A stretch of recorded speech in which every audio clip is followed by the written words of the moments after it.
आदरणीय सुनील काका, आदरणीय नीलाताई यांना साष्टांग नमस्कार. आपण जगदीशांची मूर्ती आपणाला सुद्धा साष्टांग वंदन करते. आत्मस्वरूपाचे यथार्थ ज्ञान हे कल्पना रहित आहे, हे काल आपण बघत होतो. म्हणजे ह्या ज्ञानामध्ये, आत्मस्वरूपाच्या यथार्थ ज्ञानामध्ये सर्व द्वैत कल्पनांचा निशेष निराश होतो. कल्पनांचा निशेष निराश करणं म्हणजे आत्मस्वरूपाचे यथार्थ ज्ञान होणं आहे. आपण कल्पनेच्या किती जगतामध्ये रमतो असा विचार करावा आणि हळूहळू कल्पना एक एक कल्पना आपण कमी कमी करत जावी. त्याशिवाय यथार्थ ज्ञानामध्ये आपण प्रवेश करू शकणार नाही. म्हणून ब्रह्मज्ञानाच्या प्रक्रियेत ज्ञान व ज्ञेय हे दोन्ही एकच आहे. ज्याप्रमाणे अग्नी व उष्णता एकमेकांपासून भिन्न नाही, त्याचप्रमाणे विज्ञानाचा कधीच लोप होत नाही. म्हणून आत्मा हा ज्ञानस्वरूप आहे. त्यामुळे त्याला जाणण्यासाठी अन्य कोणत्याही ज्ञानाची अपेक्षा नाही. कल्पनेने तयार केलेले आम्ही जे नामरूप असतो, कल्पना संपली की नामरूप लयाला जातो. स्वस्वरूपाची कल्पना करावी ही संवादी कल्पना आहे. ह्या संवादी कल्पनेने विसंवादी कल्पना नष्ट होते. हे साधन आहे.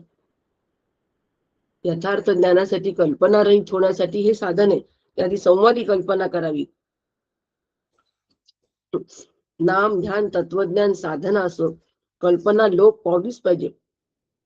श्री गुरूंवर आणि संप्रदायांचा विश्वास माझा किती आहे यावर हे सगळं अवलंबून आहे. म्हणून आत्मा हा प्रमाणांच्या पलीकडे आहे. येथे आटती प्रमाणांचे जळ. न केलेली साधना विचार करता करता लाकडात अग्नी आहे तसा देह असो व नसो आत्मा आहे. लाकडात जसा अग्नी आहे तसा देह असो वा नसो आत्मा आहे. तो मी आहे, मी अखंड आहे. मृदुंगामध्ये ध्वनी असतोच, तसा माझा देह नसला तरी मी आहेच. देहाच्या अनुषंगिक आम्ही सगळ्या कल्पना करत असतो. देहाला धरून या कल्पना असतात, देहाती जगताला धरून या कल्पना असतात. आणि म्हणून या कल्पनेच्या बाहेर जर निघायचं असेल तर अशा पद्धतीने आम्हाला विचार करावा लागेल प्रत्येक वेळेला की मी ज्ञानरूपाने अखंड आहे आणि ब्रह्मस्वरूपाने स्वरूपाने ब्रह्म ज्ञानरूप आहे. अविद्या आणि माया हे जीवभाव तयार करते. जन्म आला तो जन्मतच नाही. रूपरहित ब्रह्म रूप नाही, अरूप पण नाही. अरूप सुद्धा रूप सापेक्ष आहे. म्हणून त्रिपुटीचा बाध हा झालाच पाहिजे आणि तो लय होतो. म्हणून या ठिकाणी आचार्यांनी 34व्या कारिकेमध्ये निद्रावस्था व ज्ञानावस्था यामधील एक फरक सांगितलेला आहे की निद्रावस्था आणि ज्ञानावस्था यामध्ये मनाचा निश्चित लय होतो आणि जागृतीचा पूर्णपणे जगताचा पूर्णपणे बाध होतो. परंतु निद्रेमधला मनाचा लय आणि उन्मनी मधला मनाचा लय यात पुष्कळ फरक आहे. निद्रेमधला जो लय असतो तो परत जागृत अवस्थेमध्ये परत ते अंतःकरण पूर्णपणे अविद्यारचित सृष्टीशी तादात्म्य पावते.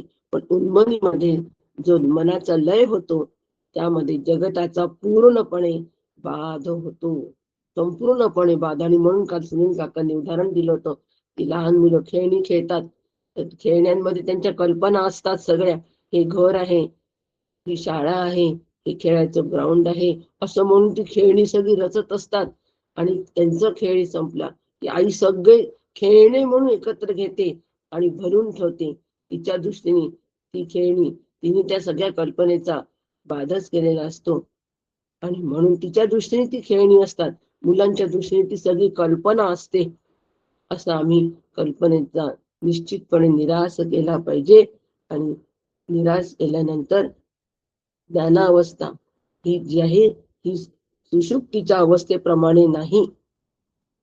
आणि तीच अवस्था, ती स्थिती आहे, ती अवस्था नाही, ज्ञानावस्था ही स्थिती आहे. आणि ही स्थिती प्राप्त करणे हेच साधनेचं प्रयोजन आहे. म्हणून साधकाने त्याचे विशेष ज्ञान घ्यावे असे आचार्य या ठिकाणी सूचित करतात आहे. आता आज त्याच्या पुढील कारिकेना आपण कारिका बघू सुनील काकांच्या अधिकारवाणीतून. रामकृष्ण हरी.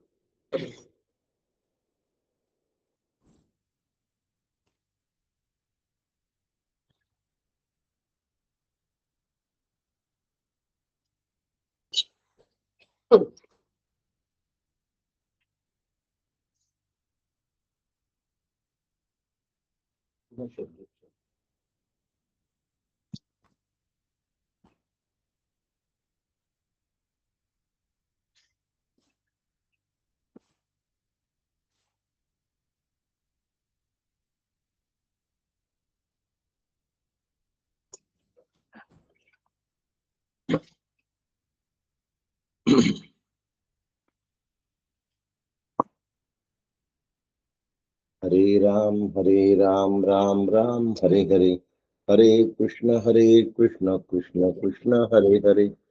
सद्गुरुनाथ महाराज की जय.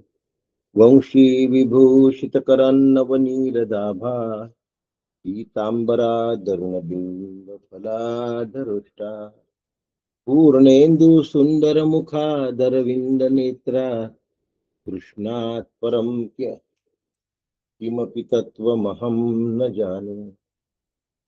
श्रुतिस्मृतिपुराणानाम् आलयं करुणालयं, नमामि परमाचार्यं श्रीमच्छङ्करधारिणम्. सदाशिवसमारम्भां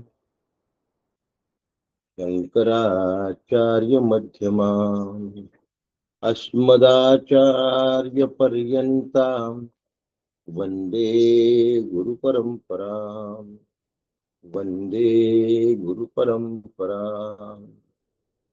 सद्गुरु परमपूज्य डॉक्टर काका यांच्या श्रीचरणांना वंदन करतो.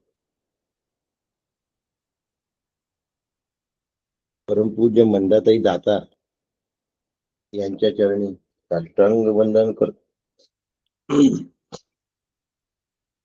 परमपूज्य डॉक्टर काका यांच्या श्रीचरणी साष्टांग वंदन करतो. परमपूज्य मंदाताई गंधे यांना साष्टांग वंदन करतो. आदरणीय नीलाताई दातार यांनाही नमस्कार करतो. भगवत स्वरूप आपण सगळ्यांना वंदन करतो. आणि आजच्या विषयाला प्रारंभ करण्यापूर्वी आपण सगळे मिळून शांतीपाठ म्हणूया. मी म्हणते काका. हो म्हण.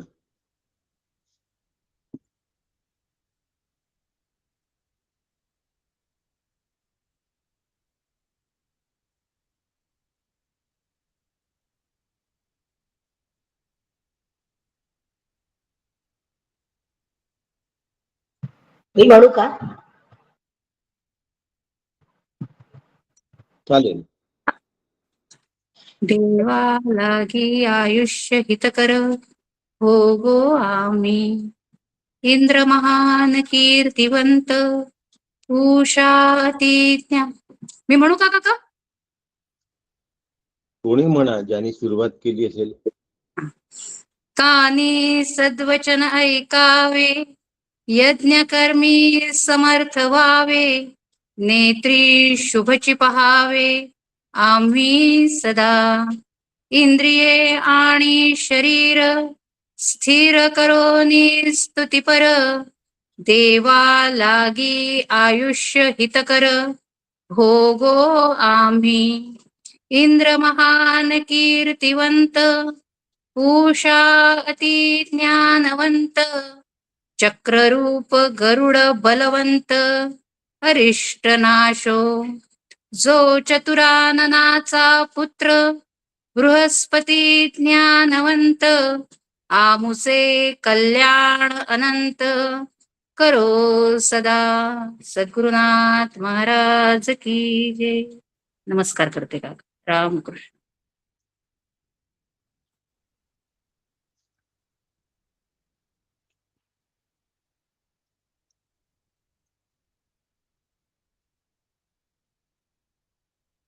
कारिका क्रमांक 37. सर्वाभिलाप विगतः सर्व चिंता समुत्थितः सुप्रशांत सुकृ ज्योति समाधी रचलो भयः. आत्मस्वरूपाचं वर्णन सुरू आहे आणि वर्णन अद्वैतातून आहे. अद्वैताच्या उंचीमध्ये शब्दांना सुद्धा स्थान नसतं, तरीही गौडपादाचार्यांनी जशी माऊलींनी प्रतिज्ञा केली होती की मी हे सांगूनच दाखवीन, बोली अरूपाचे रूप दावीन, तशी गौडपादाचार्यांची सुद्धा एक प्रतिज्ञा आहे. आणि त्या प्रतिज्ञेमध्ये गौडपादाचार्य सांगण्याचा प्रयत्न करतात. काय प्रतिज्ञा आहे? अतो वक्षाम्य कार्पण्य मजाती समताम गतम. मी अजन्मा सम आणि तीन तारहित असा अद्वय आत्मस्वरूपाचे वर्णन करेल, अशी प्रतिज्ञा गौडपादाचार्यांनी 3ऱ्या प्रकरणाच्या सुरुवातीला केली होती. आणि आता प्रकरणाचा उपसंहार होतोय. अद्वैताच्या सुरुवातीला यांची ही 2 नंबरच्या कारिकेमध्ये ही प्रतिज्ञा आहे गौडपादाचार्यांची, आणि म्हणून ते अद्वैताचं वर्णन करण्याचा आटोकाट प्रयत्न करतात आहे. आणि त्याचा आपल्याला फायदा आहे. सगळ्यात महत्वाची गोष्ट काय आहे की सर्व विलाप विगतः. ब्रह्म कसा आहे? सर्व विलाप विगतः.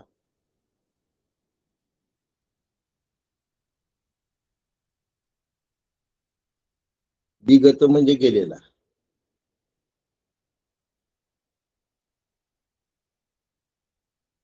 सर्व विलाप विगतः.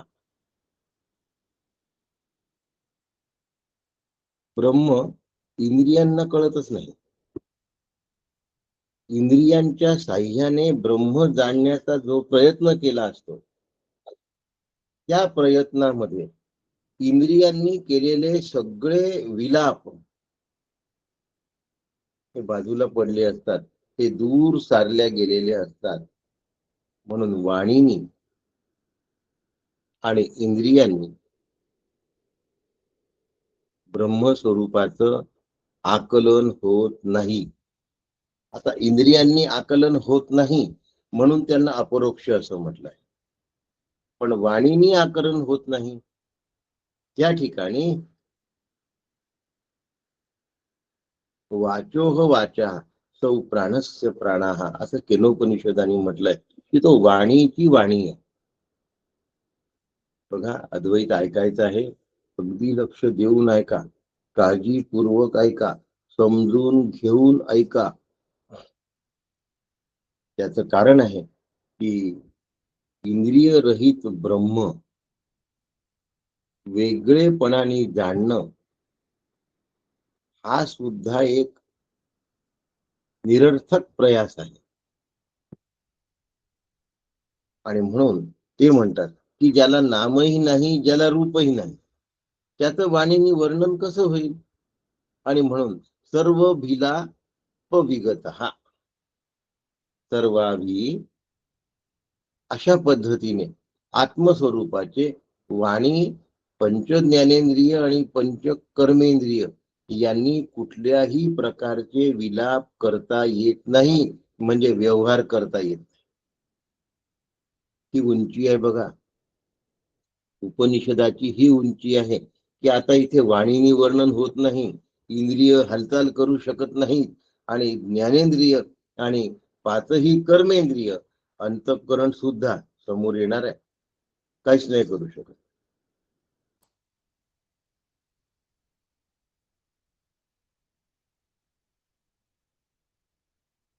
नाही होत. या गोष्टी कशा होतात हे इंद्रियांना कळतच नाही. आत्मस्वरूप कसं आहे हे इंद्रियांना कळतच नाही. एक श्लोक आठवतो, नीलाताईंना आठवत असेल, पश्चन शृण्वन् स्पृशन जिगरन अश्नन गच्छन स्वपश्वसन प्रलपन विसृजन गृह्णन उन्मिशन निमिशन नपी. भगवद्गीतेची उंची, उपनिषदांची उंची, यात फरक काही नाही या दोघांमध्ये. उपनिषद आणि भगवद्गीता यात फरक नाही आहे, परंतु आचरणासाठी अत्यंत उपयुक्त म्हणून भगवद्गीता. म्हणून भगवद्गीता हा निधिध्यासनाचा ग्रंथ आहे आणि उपनिषद हा श्रवणाचा ग्रंथ आहे. याच्यामध्ये मी निधिध्यासन कसं करू अशी शंका मनात येते, त्या शंकेचं उत्तर ब्रह्मसूत्राने दिले आहे. म्हणून ब्रह्मसूत्र मननाचा ग्रंथ आहे. उपनिषद श्रवणाचा ग्रंथ आहे, भगवद्गीता निधिध्यासनाचा मंत्र आहे, ग्रंथ आहे. आणि निधिध्यासन सांगितल्याप्रमाणे होत नाही, काहीतरी वेगळं होऊ वाटून राहिला याचा अर्थ. मग नक्की कसं? मग त्याच्यासाठी ब्रह्मसूत्र आहे. म्हणून ब्रह्मसूत्र मननाचा ग्रंथ आहे. सर्वाभी लाप विगतः, सर्वाभी लाप विगतः. विलाप शब्द नाही आहे तिथे, सर्वाभी लाप विगतः. इंद्रियांचा कुठलाच व्यापार नाही. बरं, बाह्य इंद्रियांचा व्यापार होत नाही, अंतर इंद्रियांचा सुद्धा व्यापार होत नाही. सर्व चिंता समुत्थित हा शब्द वापरला आहे. पहा, गौडपादाचार्यांनी सुद्धा कसं समजावून सांगण्यासाठी आटोकाट जीव ओतलाय आपल्यासाठी. अरूपासी रूप दाविन, तसे गौडपादाचार्य म्हणतात आहे, सर्व चिंता समुत्थिता. आत्मा सगळ्या चिंतांपासून मुक्त आहे. एखादी गोष्ट आपल्याला कळते, कळल्यानंतर ती आपल्या मनाला भावते, भावल्यानंतर ती आपल्या मनामध्ये घर करते आणि घर केल्यानंतर मग त्याच वस्तूच्या भोवती भोवती भोवती आपलं अंतःकरण रेंगाळत जातं आणि पुढे त्या गोष्टीवरच आपण विचार करायला लागतो. त्याला चिंतन असं म्हणतात. पण इथे सर्व चिंता समुत्थिता हा म्हटलाय. आता मनच या ठिकाणी काय झालाय? अमन झालाय. मनाचं काय झालंय? अमनत्व आलंय. तर मन जर अमन झालं असेल तर चिंतन कोण करणार आहे? कोणी नाही करू शकत. म्हणून सर्व चिंता समुत्थिता. मन चिंतन करत नाही, त्याच्यामुळे बुद्धिरूप वृत्तीला चिंता होण्याची शक्यताच नाही. कारण मनबुद्धी त्याचं चिंतनच नाही करू शकत. आत्मस्वरूपाचं चिंतन करण्याची क्षमता अंतःकरण चतुष्टयाजवळ नाही. म्हणून यो बुद्धे हे परत असतो सहा,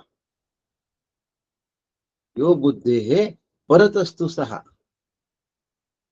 आणि आत्मस्वरूपामध्ये कोणत्याही प्रकारचं चिंतन होऊ शकत नाही, कारण तिथे चिंताही होऊ शकत नाही. आत्मस्वरूप अंतर्बाह्य इंद्रिय रहित आहे. व्यवहारामध्ये आम्हाला कशाची सवय असते? चिंतेची सवय असते.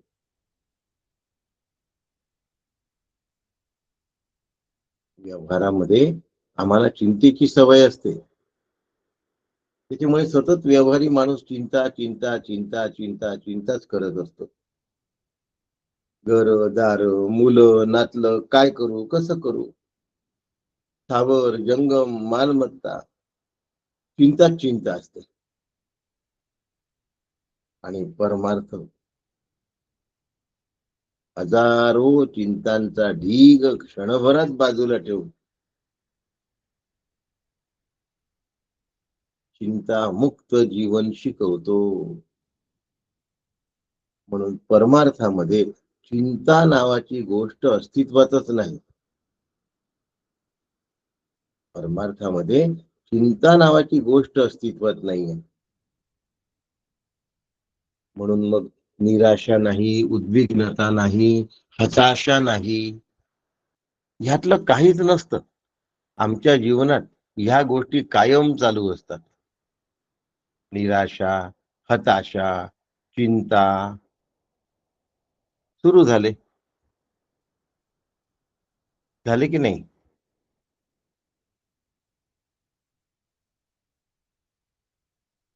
आमच्या जीवनात सारखं चालू असतं. आम्ही कधी निराश असतो, कधी हताश असतो, कधी चिंताग्रस्त असतो. कायम आमचं सुरू असतं.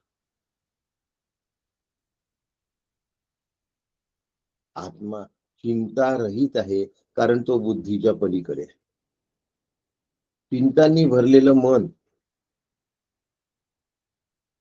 आत्मस्वरूपाच्या जवळ जाऊ शकत नाही. ज्यांचे व्हिडिओ चालू असतात ना, ते आपोआप कट होतात. ऑटोमॅटिकली त्यांना कट करण्याची व्यवस्था असल्यामुळे त्यांना रिमूव्ह केलाय असं आपोआप येतच लिहून. त्यामुळे आपले व्हिडिओ चालू ठेवू नका. आत्मस्वरूपामध्ये एकाही प्रकारची चिंता नाही. मुंडकोपनिषदात म्हणतात, अप्राणो यमना शुभ्रो यक्षरात परतः परः. आत्मरूप मनरहित आहे, प्राणरहित पण आहे, शुद्ध आहे आणि अक्षरापासूनही ते श्रेष्ठ आहे. त्याला कुठला विशेष नाही, म्हणून ते अत्यंत शांत आहे, सुप्रशांत. आम्हाला शांती आवडते की नाही आवडत? आवडते. शांती आवडत नाही असं कोणी असेल का? आंब्याचा रस आवडत नाही असा माणूस असू शकतो.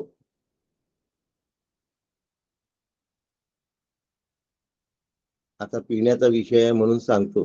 आंब्याचा रस आवडत नाही असा माणूस असू शकतो, पण अमृत आवडत नाही अशी व्यक्ती असू शकत नाही. जगातली कुठलीही वस्तू नावडती असू शकते,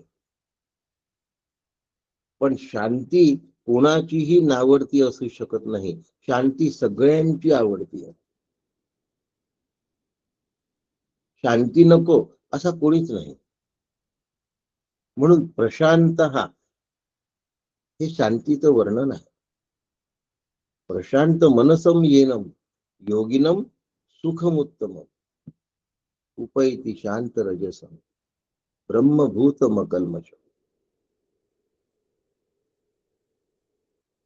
प्रशांत, आणि या ठिकाणी सुप्रशांत म्हटलंय. शांतीची पै शांती निवृत्ती दातार. का बरं एवढी मोठी सुप्रशांत शब्द वापरला? आत्मा कोणाचं कार्य नाही आणि आत्मा कोणाचं कारण नाही. आम्ही कार्य करत असतो, म्हणून स्वतःला कार्य करते असं म्हणतो. मी कार्यकर्ते आहोत. मग कार्यकर्त्याच्या मागे गुणगुण असते. हे राहिलं, ते राहिलं, ते करायचं आहे, हे करायचं. पण कशासाठी करायचं आहे त्याच्या मागे एक कारण असतं. प्रत्येक कार्य हे कारणाशिवाय घडत नाही. कारणाशिवाय कार्य कधी उत्पन्नच होऊ शकत नाही. पक्क लक्षात ठेवा. कारणं विना कार्यम न विद्यते. मग कारण काय आहे त्याचं? आज शंकराचार्य जयंती आहे म्हणून प्रवचन आहे. कारण काय आहे? शंकराचार्य जयंती आहे. कार्य काय आहे? प्रवचन आहे. असं आत्मा कार्य नाही आणि आत्मा कारण सुद्धा नाही. आता जो कार्य आणि कारणाच्या अतीत झालेला आहे, जो कार्य आणि कारणाच्या पलीकडे गेलेला आहे, तो सुप्रशांत. आम्ही जातो का हो पलीकडे?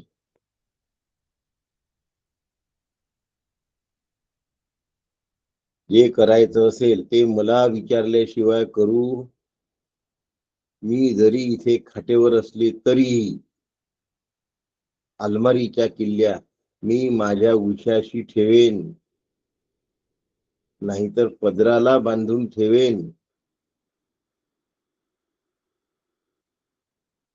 मला किल्ल्या मागायच्या, मगच महत्वाच्या वस्तूंना हात. काय जबरदस्त आहे.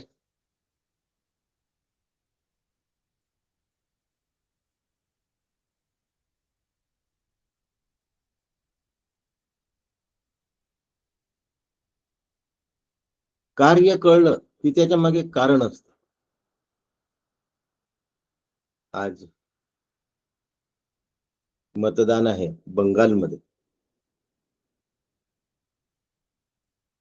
भयभीत लोकांकडनं मतदान करून घ्यायचं.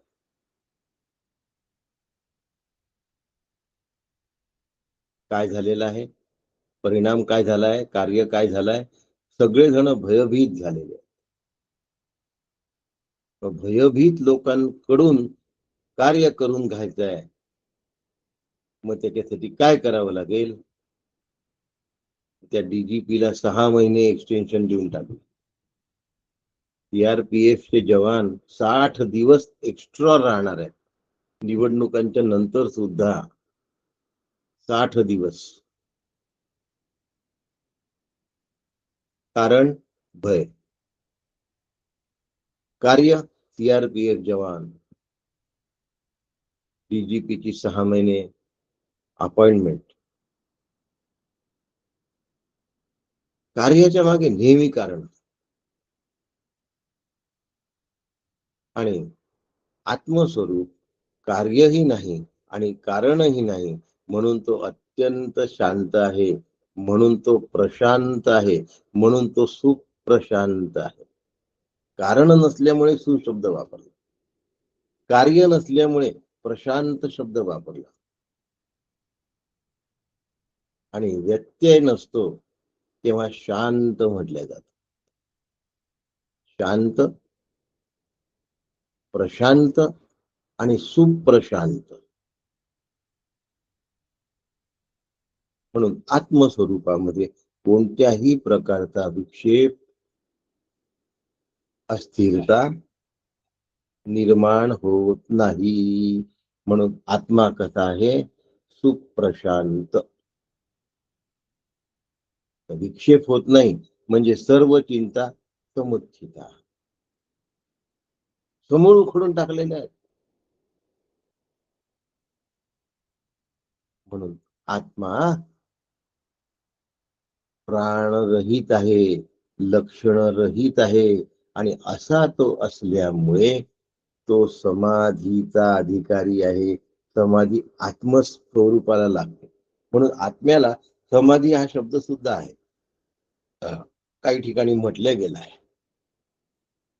अचल आहे, अविकारी आहे, निर्भय आहे. हे समाधीचं वर्णन असल्यामुळे आत्म्याला समाधी शब्द सुद्धा काही ठिकाणी वापरला गेलेला आहे.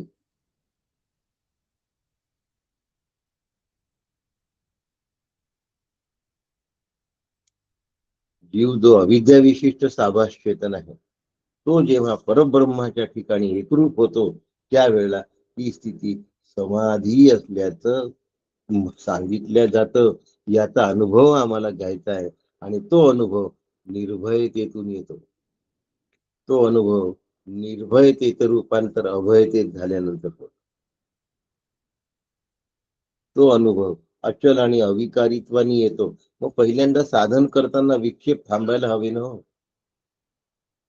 आता दिवसभर जगभराचं जीव तोडून आटाआटी केली, दिवसभर हेच करतोय आम्ही सारखं.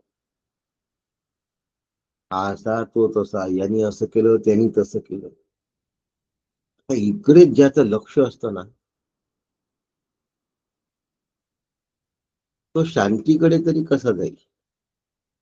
प्रशांती दूर राहिली त्याच्याकडे आणि सुप्रशांती अजूनच कल्पनेच्या पलीकडे गेली त्याच्या.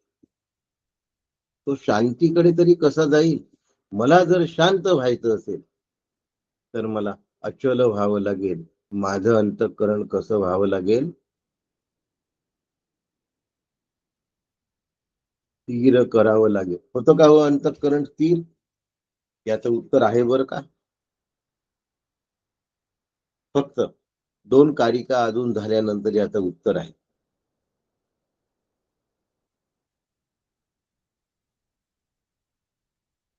म्हणून पुढली कारिका सांगते 38 नंबरची, की ब्रह्मस्वरूपाच्या ठिकाणी कुठलंही ग्रहण नाही, ब्रह्मस्वरूपाच्या ठिकाणी कुठलाही त्याग नाही, ब्रह्मस्वरूपाच्या ठिकाणी कुठलंही चिंतन नाही.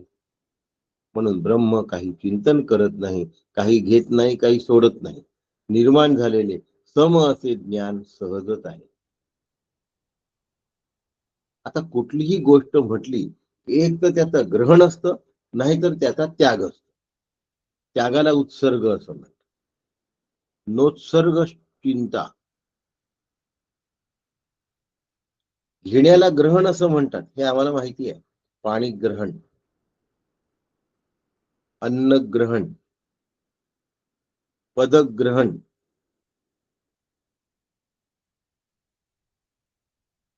शपथ ग्रहण.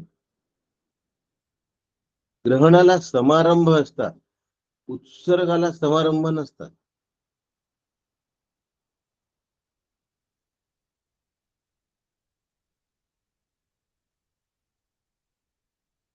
काही काही ठिकाणी उत्सर्गाला सुद्धा समारंभ असतात. धरण बांधलाय आणि त्या धरणाची जर दारं उघडायची असतील तर उत्सर्ग आहे पाण्याचा, आणि असा पाण्याचा उत्सर्ग बघण्यासाठी समारंभ होतो. सगळी लोक जमली असतात.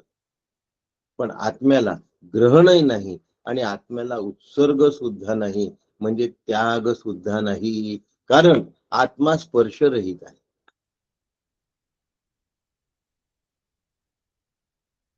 आत्मा न हेयम न उपादेय.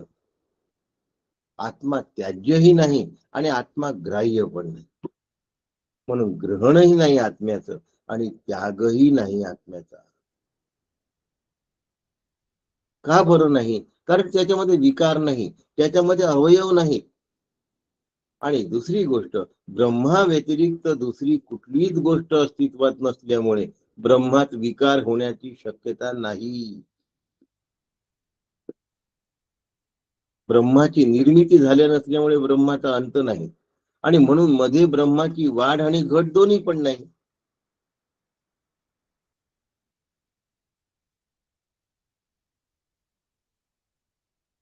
विकार केव्हा उत्पन्न होतात? वृद्धी किंवा क्षयाने विकार निर्माण होतात. आता आत्मा निरवयव असल्यामुळे आत्म्याला वृद्धी पण नाही आणि विकार पण नाही. आत्मा अजन्म असल्यामुळे आत्म्याला मरण नाही. आत्मा निर्विशेष असल्यामुळे आत्म्याला कुठलाच विशेष नाही. म्हणून 5 ज्ञानेंद्रिय आत्म्याला स्पर्श करून बघू शकत नाही, विशेषत्व समजू शकत नाही. 5ही ज्ञानेंद्रिय. जे सावयव असतं ते सविशेष असतं, ते सोपाधिक असतं. अवयव आहे म्हणजे उपाधी आहे. देह ही माझी उपाधी आहे. हात पाय नाक कान डोळे हे माझे अवयव आहेत, म्हणून देह ही माझी उपाधी आहे. जे सावयव असतं ते सोपाधिक, म्हणून ते सविशेष असतं. मग काळा आहे, गोरा आहे, उंच आहे, ठेंगणा आहे, हुशार आहे, मठ्ठ आहे, हे सगळे सविशेषत्व आलं. आत्मा निरवयव असल्यामुळे आत्मा निरुपाधिक आहे, म्हणून आत्मा निर्विशेष आहे. म्हणून मला माझ्या विशेषणांचा त्याग केला पाहिजे. करू का हो आम्ही विशेषणांचा त्याग? भीती वाटते. विशेषणांचा त्याग करताना लोकांना भीती वाटते. नाही नाही हो, आम्हाला तुम्ही विशेषणांचा त्याग नका सांगू. आम्ही असे आहो, आम्ही तसे आहोत. आणि मग आम्ही जर ते सगळं सोडून दिलं तर लोक आम्हाला कोणी विचारणारच नाही, न विचारे ना. आत्म्याने जर तुला जवळ केलं तर जगाच्या जवळ करण्याचा काय विचार करतोयस? म्हणून ब्रह्म निरवयव आहे, ब्रह्म निरुपाधिक आहे, आणि म्हणून स्वरूपामध्ये विकार नाहीत. आत्म्यामध्ये विकार नाहीत, म्हणून आत्मसंस्थम.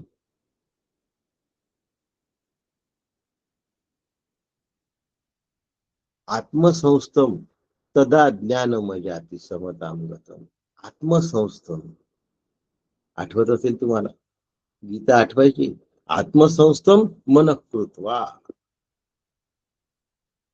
आत्मसंस्थम हा तिष्ठती तिथे राहणे, संस्थिष्ठती विशेष संस्काराने तिथे राहणे. कुठे? आत्मस्वरूपात. म्हणून आत्मसंस्थम मन. आणि आत्मसंस्थम व्हायचं असेल तर मग तिथे न किंचिदपि चिंते, तिथे काहीच चालत नाही. मनाची थोडीशी सुद्धा हालचाल चालत नाही. शरीराची तर फार दूर राहील, मनाची सूक्ष्म हालचाल सुद्धा चालत नाही. किंचित संकल्प विकल्पाचा लेश चालत नाही. कारण मनच अस्तित्वात नसतं, म्हणून ब्रह्मा व्यतिरिक्त दुसरी वस्तूच अस्तित्वात नसल्यामुळे ब्रह्मामध्ये विकार होण्याची शक्यता नाही. दुसऱ्या वस्तूंनी सुद्धा विकार होतात बरं का. आणि विकार झाले की शुद्धच अशुद्ध होत. उदाहरण देतो मी तुम्हाला. मंदाताईंनी सांगितलेलं उदाहरण आहे, पण मला आवडलं खूप. सोपं उदाहरण. शिरा करण्यासाठी सामुग्री घेतली, गॅसवर कढई ठेवली आणि त्यात शुद्ध तूप टाकलं. तूप कोणतं होतं? शुद्ध. शुद्ध तुपामध्ये शुद्ध स्वच्छ असा रवा टाकला. आता शुद्ध तुपात शुद्ध रवा टाकला तरी शुद्ध तुपात विकार झाला आणि शुद्ध रव्यातही तुपाचा विकार झाला. संमिश्र झाले. त्याच्यामध्ये शुद्ध दूध टाकलं, पुन्हा विकार झाला. आणि त्यात शुद्ध साखर टाकली, पुन्हा विकार झाला. आता शुद्ध तूपही राहिलेलं नाही, शुद्ध रवाही राहिलेलं नाही, शुद्ध दूधही राहिलेलं नाही, शुद्ध साखरही राहिलेलं नाही. त्याचा झाला अशुद्ध शिरा. काय झाला? शिऱ्याला कोणी साखर म्हणत नाही, शिऱ्याला कोणी तूप म्हणत नाही, शिऱ्याला कोणी दूध म्हणत नाही. अजून काय राहिलं? रवा. त्या शिऱ्याला कोणी रवा म्हणत नाही. कारण सगळे हे शुद्ध पदार्थ एकमेकांमध्ये मिसळल्यामुळे अशुद्ध झाले आणि म्हणून त्याचा अशुद्ध शिरा तयार झाला. तुम्ही म्हणाल शुद्ध तुपाचा केला, शुद्ध दुधाचा केला, पण मिश्रण झाल्यामुळे ते अशुद्ध झालं. आत्म्यामध्ये मिश्रण करण्यासाठी दुसरी वस्तूच उपलब्ध नसल्यामुळे आत्म्यामध्ये दुसऱ्याकडून विकार होण्याची शक्यता नाही.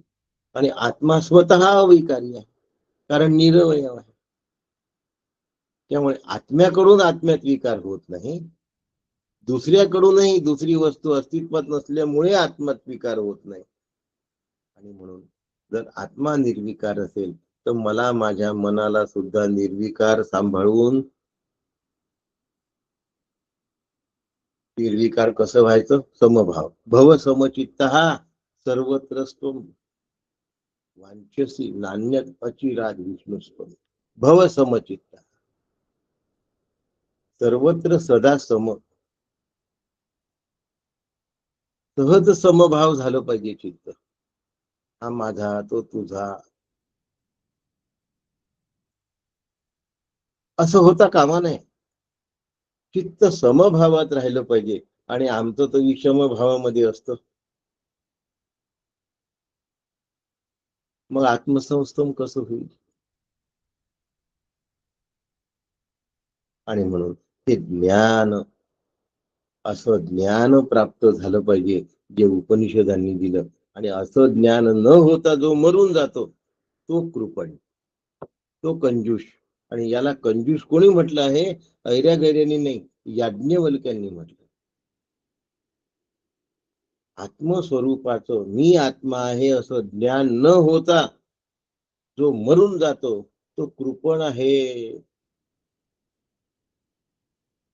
काकांचं एक वाक्य आहे पुढचं, मानव देह मिळाल्यानंतर तत्वतः इतकेच करावे. काकांचं वाक्य वाचतोय की संसार दैवानेच होत असतो असे जाणावे. कशाने होत असतो संसार?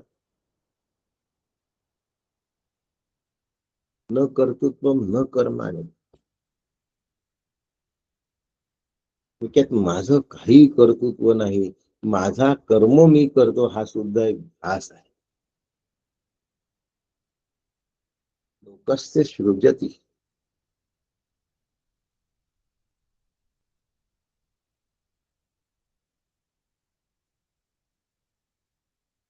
आणि आम्हाला कर्तृत्वाशिवाय जर राहता येत नसेल तर आम्ही आत्मस्वरूपाशी सदाकार कसं होणार?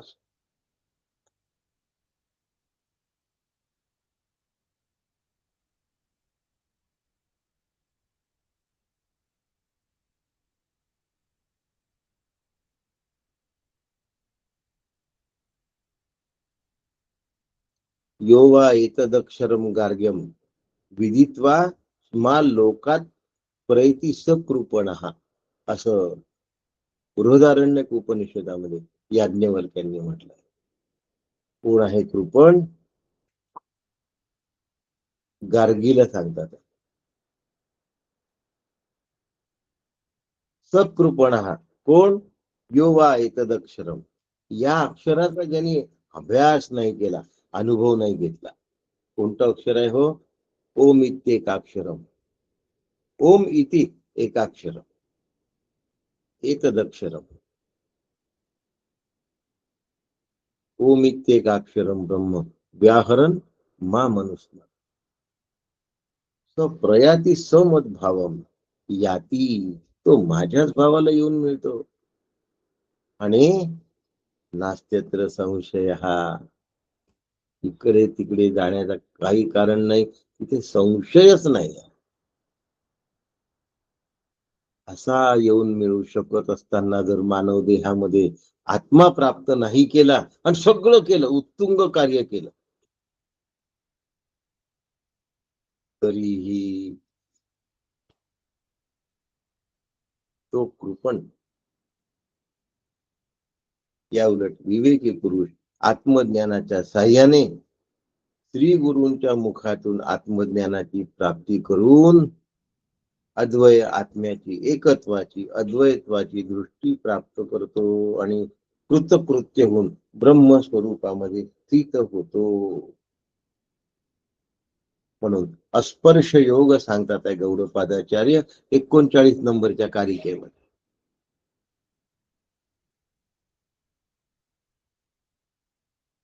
जग सत्य मानून जगाच्याच कार्यामध्ये जो रममाण झाला असतो त्याला आत्मा बित्मा काही कळण्याची शक्यता नसते. काही लोक असतात त्यांना तेवढंच जमतं. ते लोक कामुक असतात. कामुक शब्दाचा अर्थ कामना करणारे.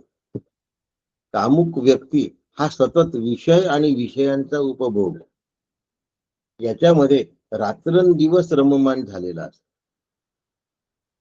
त्याची बुद्धी विषय भोगा विमुख झाली ना कधी होतच नाही. ती विषयाभूक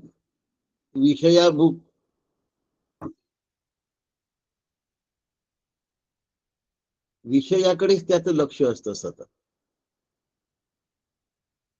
तिथून कधी विमुख नाही होत.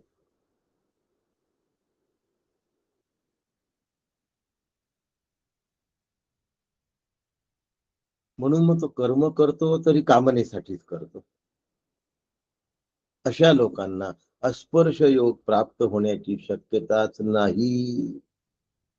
एक तर तो कर्तृत्व भोक्तृत्वामध्ये लिप्त असतो. तो भय, क्रोध, अहंकार, ममाकार, स्वार्थ, द्वेष, तिरस्कार, घृणा, मत्सर, क्रोध, मोह, मद यांच्यामध्येच लाभतो. त्याच्यामुळे अस्पर्श योगाचा त्याचा संबंध येतच नाही. म्हणून विषयी आणि पामर याला परमार्थ समजतच नाही. काही लोक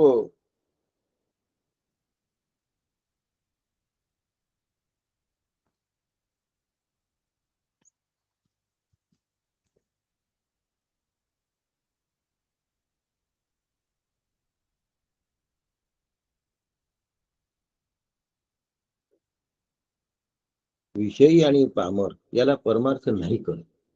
म्हणून खूप लोक काय करता, तेच तेच तेच तेच कशाला करतात.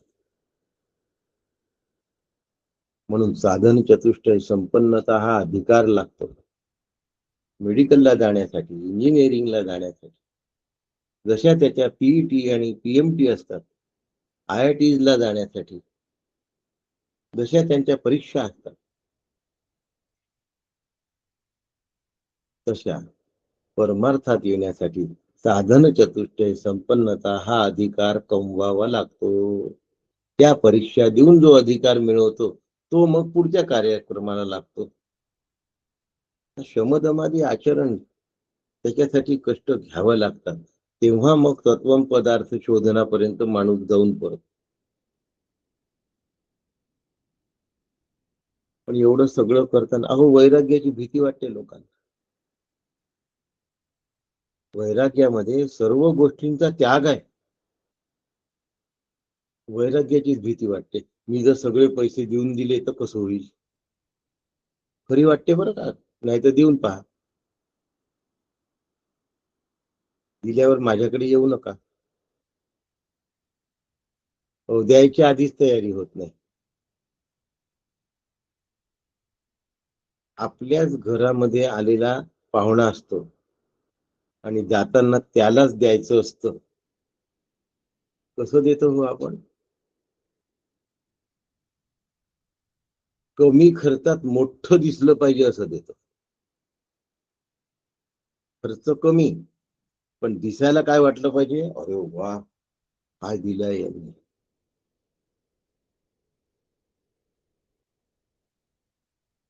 खर्च कमी अशी व्यक्ती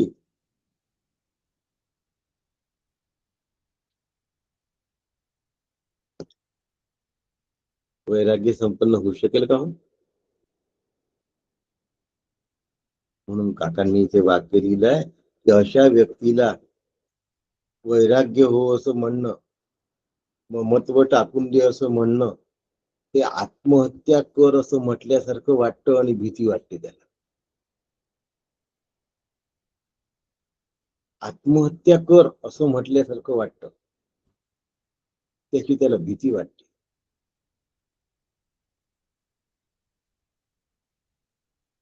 बाबासाहेब बेलसरेंच्या ग्रंथात लिहिलेला आहे प्रसंग त्यांनी त्यांच्या स्वतःबद्दल.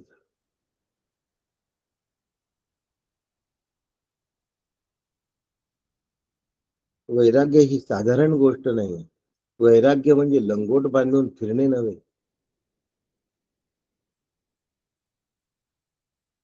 मी प्रवचनात काहीही घेत नाही हे सुद्धा सांगावंसं वाटतं कामा नये.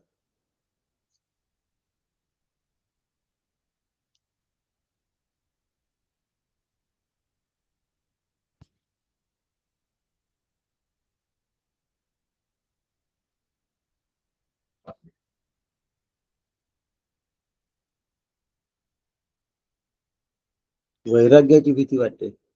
जे निर्भयत्व देणार आहे, जे अभयत्व प्राप्त करून देणार आहे त्याचं भय. बरं मग पैसे साठवून ठेवा, साठवलेल्या पैशाचंही भय वाटतं. आता साठवलेल्या पैशाचंही भय वाटतं आणि सगळा पैसा देऊन टाकला तर त्याचंही भय वाटतं. तो निर्भय कधी व्हाल.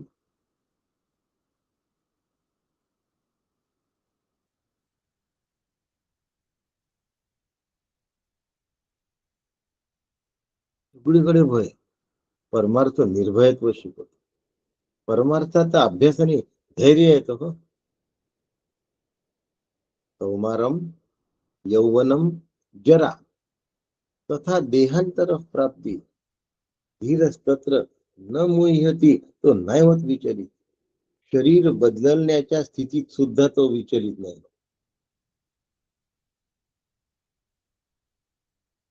कौमारम यौवनम जरा.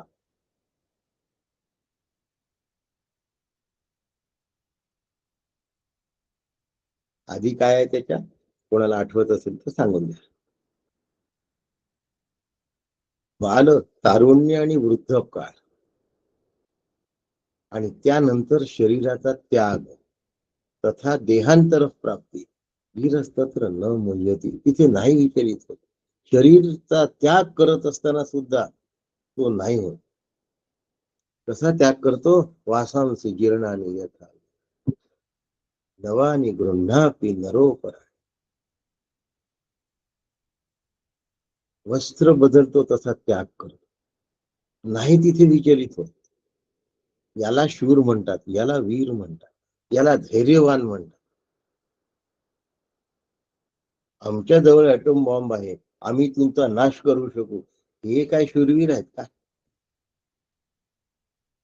स्वतःच्या नाशाच्या वेळेला, देहाच्या नाशाच्या वेळेला मी अविनाशी आहे या भावामध्ये, विचारामध्ये जो स्थिर आहे, ज्या अनुभवामध्ये जो जगतो आहे, तो खरा पराक्रम.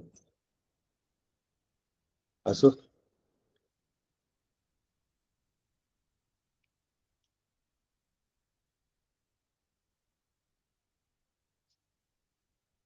याला अस्पर्श योग असं म्हणतात. आम्ही वेदांत खऱ्या अर्थाने समजून घ्यायला तयारच नसतो. कोण ऐकेल? कठीण वाटतं. आता हे वैराग्य सांगितलं, आली की नाही पंचायत.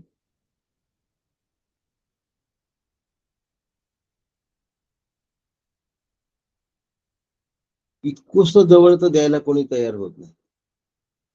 काय वैराग्य होईल? मला माझ्या एका नातलगाने सांगितलं,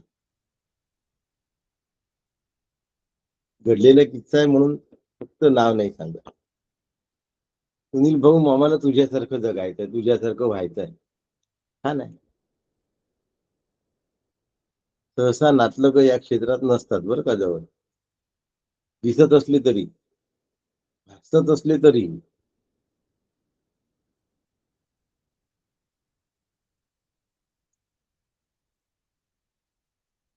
पण एक नातलग वारले,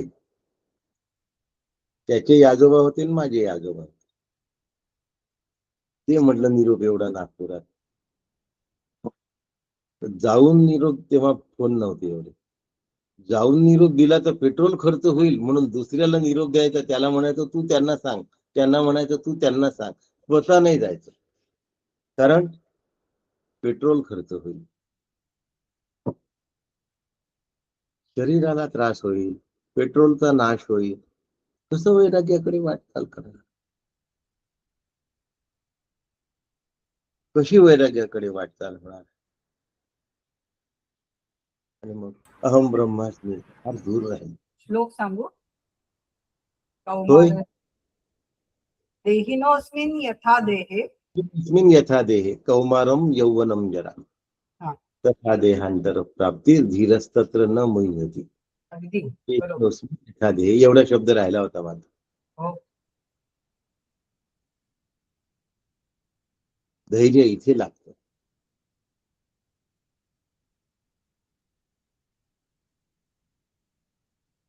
म्हणून ते प्राप्त करण्यासाठी पुन्हा पुन्हा श्रवण करावं लागतं, पुन्हा पुन्हा ज्ञान घ्यावं लागतं, पुन्हा पुन्हा मनन करावं लागतं. आणि एकदा अंतःकरण निसंशय झालं, बुद्धी दृढ झाली, की मग निधिध्यासन करावं लागतं. त्या निधिध्यासनामध्ये माझ्याकडनं काही चुका होतात का हे श्री गुरूंकडून तपासून घ्यावं लागतं. आणि मग निर्णय होतो अहम ब्रह्मास्मी. मग निर्णय होतो सर्वम खलु इदम ब्रह्म. खलु शब्दाचा अर्थ निश्चितार्थ असा आहे. खलु शब्द फार सुंदर आहे बरं. आता शंकराचार्य जयंतीला कौपीन पंचम घेतलं होतं, तेव्हा कौपीनवंत खलु भाग्यवंत, खलु शब्द सांगितला. तसा सर्वम खलु इदम ब्रह्म, सर्वम इदम ब्रह्म असं शंकराचार्यांना म्हणता आलं असतं ना. हे सगळं ब्रह्मच आहे असं म्हणता आलं असतं, पण खलु शब्द सांगितला. नक्की ब्रह्मच आहे, दुसरं काही नाही. साखरेचा सोफा सेट, साखरेचा टेबल, साखरेची खुर्ची रुखवंतात व्हायची पूर्वी. हे सगळं साखरच आहे, खलू. साखरच आहे. त्याच्यासाठी खलू शब्द आहे. हा निश्चय ज्याचा होतो त्याचा देहात्मबुद्धीचा निराश होतो, की देहच आत्मा आहे असं त्याला वाटणं बंद होऊन जात. आणि म्हणून मग तो अस्पर्श योगाला प्राप्त होतो. बहिर्मुख विषयासक्त पामर, विषयी आणि पामर यांना हे कळण्याची शक्यताच नसते.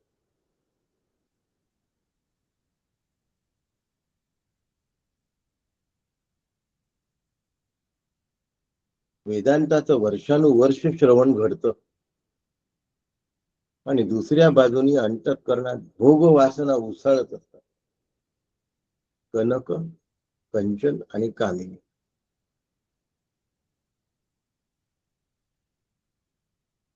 लोकेशणा, दारेशणा, वित्तेषणा. आणि इकडे परमार्थ पण चालू असतो.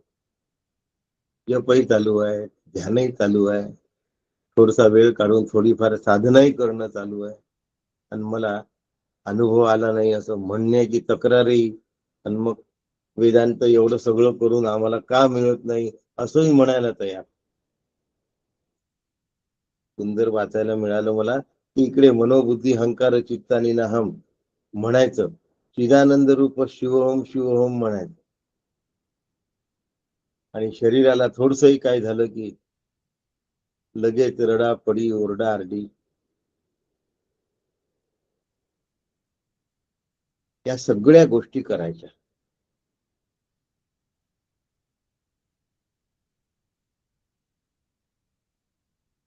कसं होईल? काही होण्याची शक्यता नाही.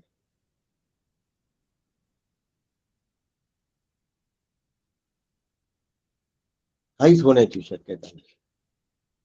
कारण ही फक्त तोंड पाटीलकी आहे. मग काय करायला पाहिजे? मनाचा निग्रह करावा लागेल. मनसो निग्रहाय तमभयम. मनाच्या निग्रहानेच हे शक्य आहे. 40 नंबरची कारिका.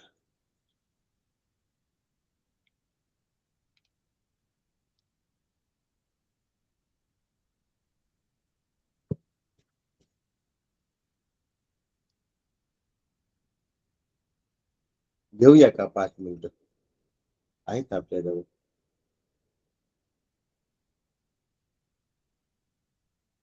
वेदांताच्या ज्ञानाशिवाय मनसो निग्रहाय.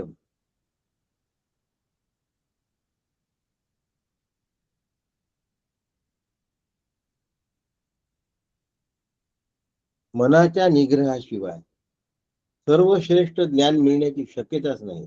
म्हणून ज्ञानविहीना सर्व मतेन मुक्ती न भजती जन्मशतेनं. ज्ञान नाही मिळालं तर मुक्ती नाही मिळत. मनाचा निग्रह नसेल तर ज्ञान नाही मिळत. निग्रह शब्द आला म्हणजे बुद्धी आली बरं का. म्हणजे आता अंतःकरण पूर्ण आलंय त्यामध्ये. म्हणून वेदांत शास्त्राच्या ज्ञानाशिवाय आत्मानुभूतीची शक्यता नाही. अशी अशी किल्ली असल्याशिवाय लॉकर उघडणार नाही. दुसऱ्या कुठल्यानी किल्लीनी उघडत नाही. पण ज्ञान शब्दाचा अर्थ शाब्दिक ज्ञान नाही, परोक्ष ज्ञान असा त्याचा अर्थ होत नाही. म्हणून अनुभवासहित ज्ञान, ज्ञान विज्ञान सहितम यज्ञात्वा. विज्ञान सहित ज्यांनी ज्ञान घेतलं आहे ते म्हणजे अपरोक्षानुभूती.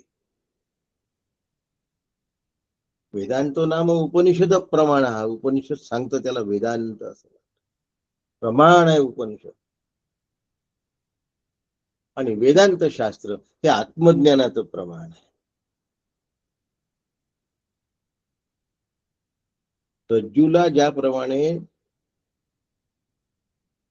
आपण सत्य मानतो आणि सर्पाला भास मानतो, त्याप्रमाणे ज्ञानी आत्म्याला सत्य मानतो आणि देहाला भास मानतो. तेव्हा तो निर्भयावस्थेला प्राप्त होतो. आत्मज्ञानाची अनुभूती त्यावेळेला येते, लक्षात ठेवा.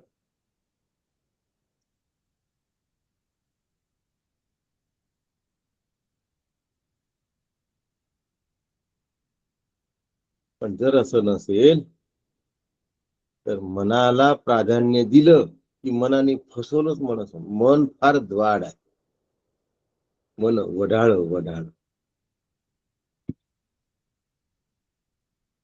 ते नामरूप जगतच सत्य आहे असं सांगत राहतं आणि त्याच्यामध्ये नेहमी नेहमी खेळत असत.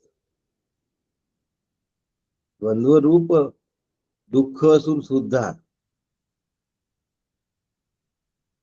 जगत आणि जीव यांच्या संपर्कामध्ये सुख आहे असं मन भासवत. ही पतंग नीट उडली नाही तर दुसरी उडेल असं म्हणतं, पण पतंग उडवणं थांबेल असं थांबव असं नाही म्हणत.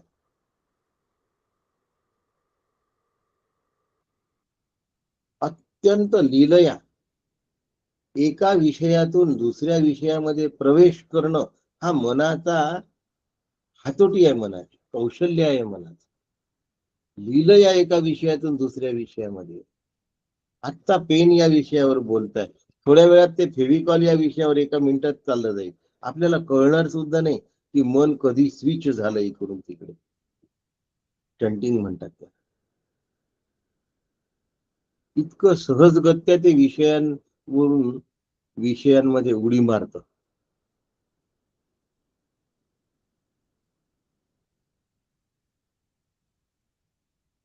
दक्षिणामूर्ती स्तोत्रामध्ये आता उल्लेख आहे त्या मनात.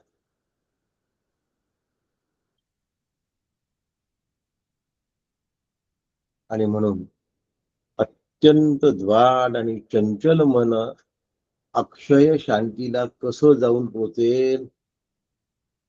आणि आपण सुप्रशांत शब्द ऐकलाय.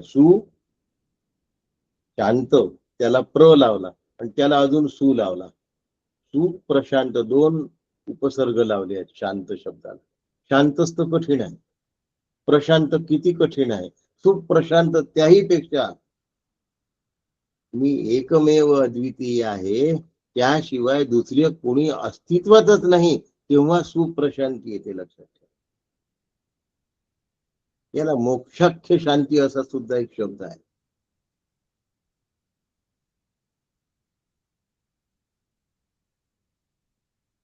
मनाला जे आत्मस्वरूपापासून भिन्न दृष्टीने पाहतात ते मनाला सत्य मानतात आणि मग ते मन भयभीततेकडे त्यांना घेऊन जात.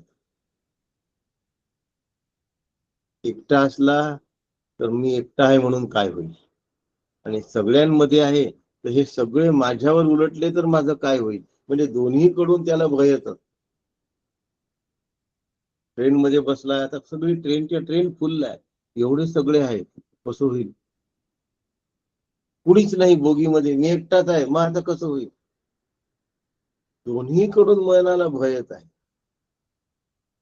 निर्भय व्हायचं असेल तर परमार्थ. म्हणून मनावर संयम फार महत्वाचा आहे आणि संयमनच सर्व काही. म्हणून ब्रेक्सचे इतके प्रकार निर्माण झाले आहेत.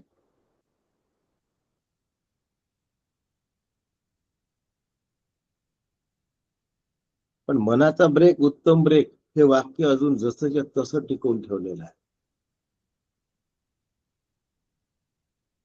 इतक्या प्रकारचे ब्रेक शूज आहेत, तुम्हाला काय सांगू. इंजिनियर लोकांना जास्त चांगलं माहिती आहे. पण एवढं सगळं माहिती असून सुद्धा मनाचा ब्रेक उत्तम ब्रेक याविषयी दुमत नाही कोणाच.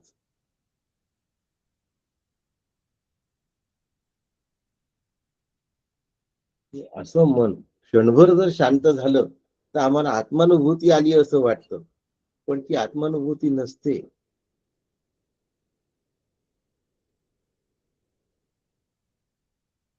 मनोनिग्रह संपल्यानंतर ते पूर्ववत अशांत होतं, अस्वस्थ होतं. लहान मूल कसं एका जागी बसत नाही, चुळबुळ चुळबुळ चुळबुळ करत राहत, तसं मन एका जागी बसत नाही. अपमान पराभव याच्या दुःखाने खचून गेलेलं असतं, सुखासाठी वणवण भटकत असतं, लाचार. म्हणून भयरहित शांती दुःखावातून विरक्ती आणि मनोजयानी पुन्हा स्वरूपाची प्राप्ती ही कशी करून घ्यायची, हा मनोजय कसा करून घ्यायचा, हे उद्यापासूनच्या पुढल्या 4 कारिकांमध्ये सांगितलेलं आहे. म्हणून आज 40 नंबरच्या कारिकांपर्यंत आपण आलेलो आहोत. 41 पासून आपण उद्या प्रारंभ करूया आणि गुरुवारी सुद्धा उपनिषद घेऊ. जमलं तर हे प्रकरण आपलं होतं का बघूया, नाही झालं तर मग सोमवार आहेच. आपल्या सगळ्यांना नमस्कार करतो आणि 40 कारिका पूर्ण झाल्या याचं पुन्हा स्मरण करून देतो. रामकृष्ण हरी. डॉक्टर साहेब नमस्कार. रामकृष्ण हरी. रामकृष्ण रामकृष्ण हरी काका. हरी काका.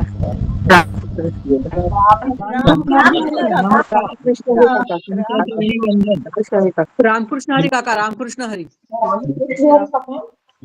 राम